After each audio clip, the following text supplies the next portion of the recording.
بسم اللہ الرحمن الرحیم۔ نجد والوں میں سے ایک شخص حضرت صلی اللہ علیہ وسلم کے پاس آیا۔ سر پریشان یعنی بال بکھرے ہوئے تھے۔ ہم اس کی آواز کی بھنبھناہٹ سنتے تھے اور ہم سمجھ نہیں پا رہے تھے کہ وہ کیا کہہ رہا ہے، یہاں تک کہ وہ نزدیک آ پہنچا۔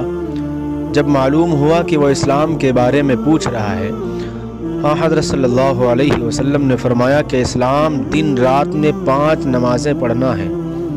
اس نے کہا بس اس کے سوا تو اور کوئی نماز مجھ پر نہیں۔ آپ نے فرمایا نہیں، مگر تو نفل پڑھے تو اور بات ہے۔ حضرت صلی اللہ علیہ وسلم نے فرمایا اور رمضان کے روزے رکھنا۔ اس نے کہا اور تو کوئی روزہ مجھ پر نہیں ہے۔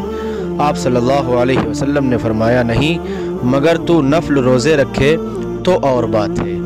طلحہ نے کہا اور حضرت صلی اللہ علیہ وسلم نے اس سے زکوٰۃ کا بیان کیا۔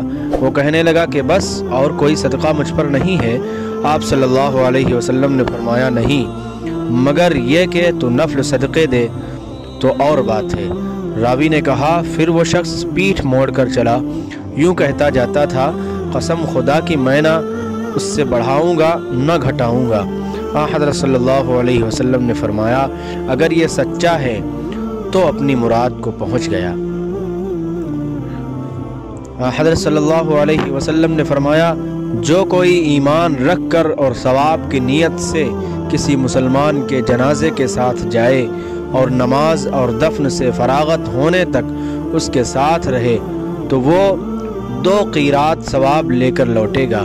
ہر قیرات اتنا بڑا ہوگا جیسے احد کا پہاڑ، اور جو شخص جنازے پر نماز پڑھ کر دفن سے پہلے لوٹ جائے تو وہ 1 قیرات ثواب لے کر لوٹے گا۔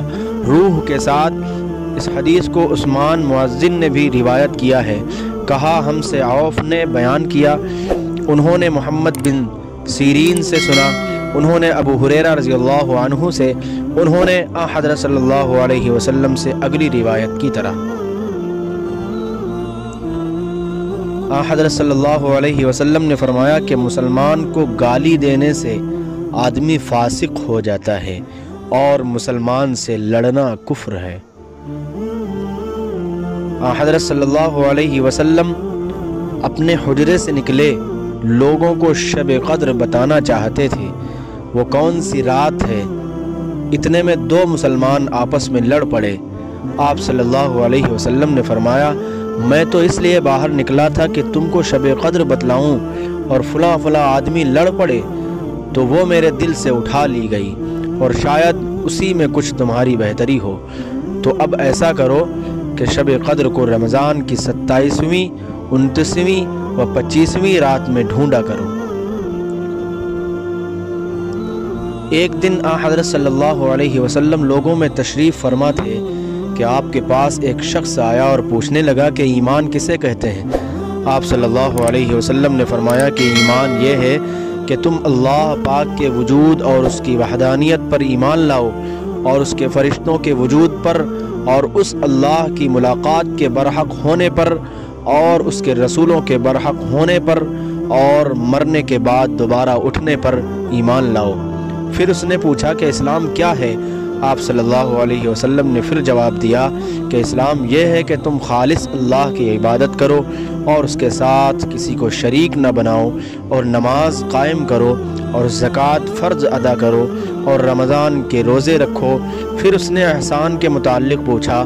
آپ صلی اللہ علیہ وسلم نے فرمایا احسان یہ کہ تم اللہ کی عبادت اس طرح کرو گویا تم اسے دیکھ رہے ہو۔ اگر یہ درجہ نہ حاصل ہو تو پھر یہ تو سمجھو کہ وہ تم کو دیکھ رہا ہے۔ پھر اس نے پوچھا کہ قیامت کب آئے گی؟ آپ صلی اللہ علیہ وسلم نے فرمایا کہ اس کے بارے میں جواب دینے والا پوچھنے والے سے کچھ زیادہ نہیں جانتا، البتہ میں تمہیں اس کی نشانیاں بتلا سکتا ہوں۔ وہ یہ ہیں کہ جب لونڈی اپنے آقا کو جنے گی، اور جب سیاہ اونٹوں کے چرانے والے دیہاتی لوگ ترقی کرتے کرتے مکانات کی تعمیر میں ایک دوسرے سے بازی لے جانے کی کوشش کریں گے۔ یاد رکھو قیامت کا علم ان 5 چیزوں میں ہے جن کو اللہ کے سوا کوئی نہیں جانتا۔ پھر آپ صلی اللہ علیہ وسلم نے یہ آیت پڑھی کہ اللہ ہی کو قیامت کا علم ہے کہ وہ کب ہوگی۔ آخر آیت تک پھر وہ پوچھنے والا پیٹھ پھیر کر جانے لگا۔ آپ نے فرمایا کہ اسے واپس بلا کر لاؤ۔ لوگ دوڑ پڑے مگر وہ کہیں نظر نہیں آیا۔ آپ صلی اللہ علیہ وسلم نے فرمایا کہ وہ جبریل علیہ السلام تھے جو لوگوں کو ان کا دین سکھانے آئے تھے۔ امام ابو عبداللہ بخاری فرماتے ہیں کہ حضرت صلی اللہ علیہ وسلم نے ان تمام باتوں کو ایمان ہی قرار دیا ہے۔